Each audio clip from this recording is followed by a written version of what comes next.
Did we ever imagine that being comfortable with not knowing was going to be the survival skill we needed to get through, the hardest times? But that's what it is. And this is the thing about the gender reveal party that I was like, I got so mad at the gender reveal party. I was like, those fuckers with the fire for the gender reveal. And my first anger was just like, who cares what gender they are? I mean, they're probably going to change their mind later. I mean, can you imagine you're like, you grow up and you're trans and you find out that like your gender reveal party started the fire. It's like, I'm not even that. I'm not that. And it's like the fire started over a lie. So, but they're not, you don't have them with their teacher on screen. I mean, I have friends who are like, their teachers are teaching them on computers. You don't have that? Beth, my 5-year-old daughter pees on me in the shower. Do you understand? My children are feral. You think they listen to me? You think they listen to me? Okay, my 4th grader asked me for help with math. And I was just like, dude, 4th grade math might as well be Goodwill Hunting math. Like, I have no idea. There's like lines, and I know it's called fractions. I have no idea. I'm a comic. Here's the math I know. Here's the math question I know.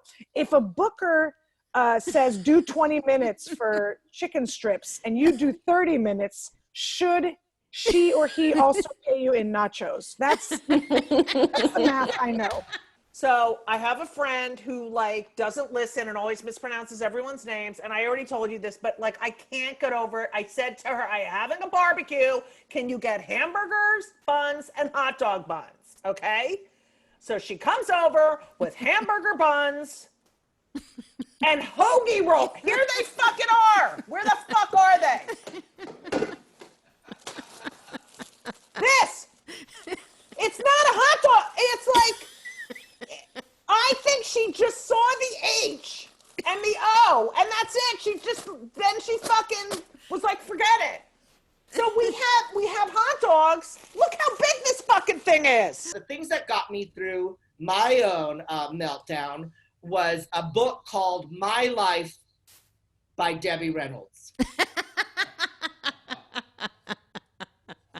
If you think you've been through suffering, you have no idea. Debbie Reynolds was born Mary Frances Reynolds in Texas in 1932. Her father worked for the railroad. They came out to Burbank to live, very poor working class people. At 16 years old, she was part of a Girl Scout troop, and she heard that there was a talent contest in Burbank, right? And she entered it because everybody who entered got a free sweater, and she wanted that sweater. So she got up and she lip synced to a Betty Hutton song, Murder, he says. Google it. And somebody from Warner Brothers saw her and gave her a contract. Warner Brothers wasn't making musicals. They didn't know what to do with her. They sent her over to MGM. She took the bus every day from Burbank to Culver City with a sandwich that she packed.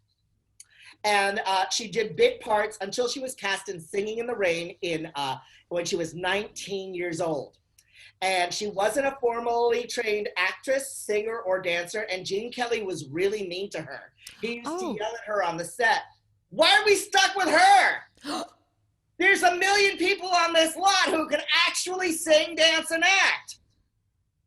So one time after rehearsal, that was totally brutal, Debbie Reynolds crawled under a baby grand piano, was in the fetal position, crying her eyes out. And then she saw a pair of legs walk into the room with some tap shoes. And she heard a voice say, "What are you doing down there?" And she goes, "I'm never going to get it. He hates me. I'm never going to be able to do this." And he said, "Listen, I'm about to rehearse. So just watch me. I make a million mistakes.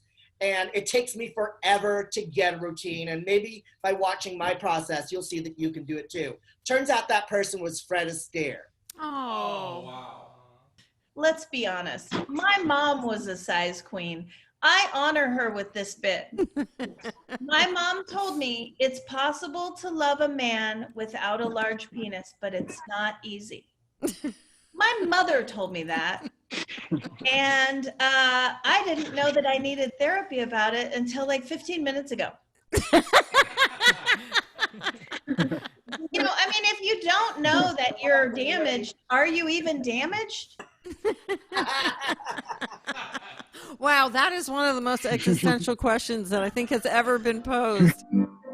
Change. Oh, yeah, sure. Makes us so